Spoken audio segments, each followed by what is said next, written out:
उधर तमिलनाडु में चक्रवाती तूफान मंदूस कमजोर पड़ने लगा है। इस बात की जानकारी मौसम विभाग ने दी। चक्रवाती तूफान अब उत्तर पश्चिम दिशा की ओर बढ़ रहा है। तूफान की ताकत में कमी आने की वजह से हवा की रफ्तार में भी कमी देखी गई है।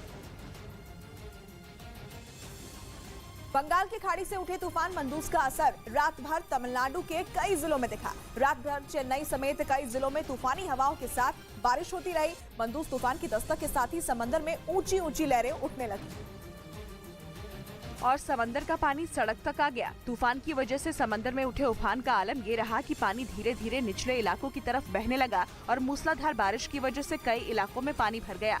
चेन्नई के मैलापुर में तूफानी हवा और बारिश मोटरसाइकिल समेत स्कूटर सवार और कार चलाने वालों के लिए मुसीबत का सबब बन गई, क्योंकि रात के अंधेरे में हवा के थपेड़ों और लगातार हो रही बारिश के बीच वाहन चलाना उनके लिए मुश्किल हो गया। यही डिजिटल मार्केटिंग को सीखकर आपके प्रोडक्ट्स और सर्विसेज को दुनिया को बेचना चाहते हैं तो फ्रीडम ऐप को अभी डाउनलोड करें। डिजिटल मार्केटिंग का एक्सपर्ट बने। वजह रही कि हवा की रफ्तार बढ़ते ही जो जहां था वो वहीं रुक गया। इतना ही नहीं, तेज बारिश की वजह से कई लोगों की मोटरसाइकिल और ऑटो भी खराब हो गए, जिन्हें वो तेज हवा के बीच सड़क पर धकेलते हुए ले जाते नजर आए। एक जगह तो कुछ लोगों ने ऑटो को धक्का लगाकर पानी के बीच से निकाला।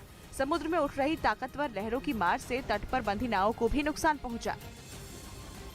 इसी के साथ ही मंदूस तूफान की वजह से तमिलनाडु में लोग रात भर दहशत में रहे। चेन्नई के कई इलाकों में न सिर्फ पानी भर गया, बल्कि कई जगह पेड़ और खंभे भी उखड़ कर गिर गए और सड़क किनारे मौजूद कई दुकानें भी तूफानी हवा की भेंट चढ़ गई। हवा की तेज रफ्तार में किसी दुकान की छत उड़ गई तो कहीं शीशे टूट गए।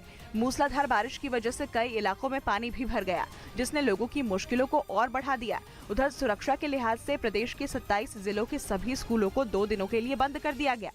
बंगाल की खाड़ी से उठे इस तूफान की दस्तक से पहले तमिलनाडु के मुख्यमंत्री M.K. स्टालिन मंदूस तूफान के लिए बनाए गए इमरजेंसी सेंटर पहुंचे और तूफान से निपटने की तैयारियों की जानकारी भी अधिकारियों से ली। बंगाल की खाड़ी में उठे इस तूफान की वजह से रात भर लोगों की नींद उड़ी रही, क्योंकि तूफान की वजह से कई इलाकों में पेड़ और खंभे गिर गए तो कई इलाकों की बत्ती गुल हो गई। इसी के साथ ही समंदर में मंदूस तूफान के उठने की वजह से चेन्नई समेत कई जिलों में तेज हवा के साथ बारिश जारी रही और तूफान का असर उत्तरी तमिलनाडु और दक्षिणी आंध्र प्रदेश के बीच के तटीय इलाकों तक है। वहीं तमिलनाडु सरकार ने 27 जिलों में 2 दिन के लिए स्कूलों की छुट्टी कर दी और सरकार ने करीब 170 राहत शिविर भी तैयार किए। शाम तक हवा की रफ्तार घटकर 30 से 40 किलोमीटर तक पहुंच सकती है। इस बीच दिल्ली के एम्स में हुए सर्वर हैकिंग का मुद्दा लोकसभा में भी उठा। ये मुद्दा बहुजन समाज पार्टी के सांसद रितेश पांडे ने उठाया और एम्स के सर्वर हैकिंग मुद्दे पर सरकार से जवाब देने की मांग की।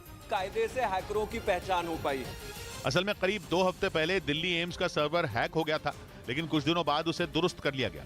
साथ ही देश में मेडिकल के क्षेत्र में रिसर्च करने वाली संस्था ICMR के सर्वर को भी हैक करने की कोशिश की गई थी, लेकिन उसमें हैकर नाकाम रहे।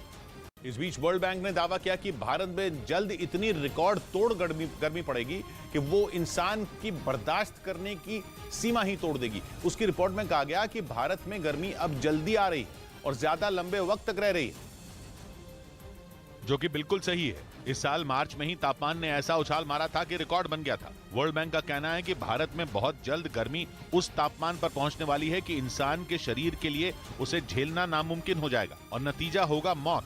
ग्लोबल वार्मिंग को अब नजरअंदाज करना बड़े खतरे को न्योता देना है। वर्ल्ड बैंक ने चेतावनी दी कि गर्मी लोगों की नौकरियां भी छीन सकती है। ऐसा इसलिए क्योंकि रिपोर्ट में कहा गया है कि काम करने वाली भारत की 75% तक आबादी यानी 38 करोड़ लोग गर्मी में मजदूरी करते हैं। ऐसी सिचुएशन पैदा होती है हीट वेव में कि जब वो काम नहीं कर पाएंगे तो जो उनका एम्प्लॉयर है तो वो उनको एम्प्लॉय नहीं करेगा और जब नौकरियां जाएंगी तो जाहिर तौर पर भारत की अर्थव्यवस्था को भी झटका लगेगा।